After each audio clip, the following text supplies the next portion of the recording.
Calabarzon, Central Luzon at Metro Manila. Okay?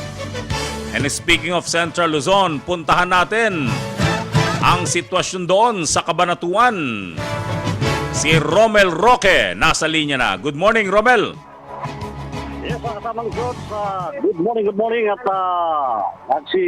nagsisimula na ang botohan ng mga PWs at mga senior citizen sa ganap na alas 5 hanggang alas 7 ng umaga ay sa sandali ito medyo nagsana ang mga tao rito sa F.A. Reyes Elementary School kung saan dalawang barangay ang nakapagdang bumoto sa eskwelahan ito.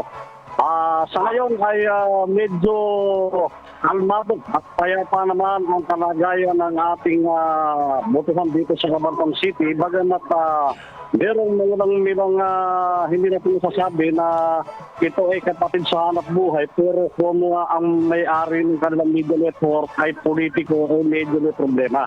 Pero hindi natin mabanggitin yung kasano doon sapagkat atin naman nakikita ang kapayapaan ng ating mga miyembro ng PNP ay talaga namang ano to sa kaganapan dito sa Cabanatuan City. Para sa hapon ng Pilipino 2025, ako si Romel Roque ng DCME Radio TV. DZME Radio TV Special Coverage.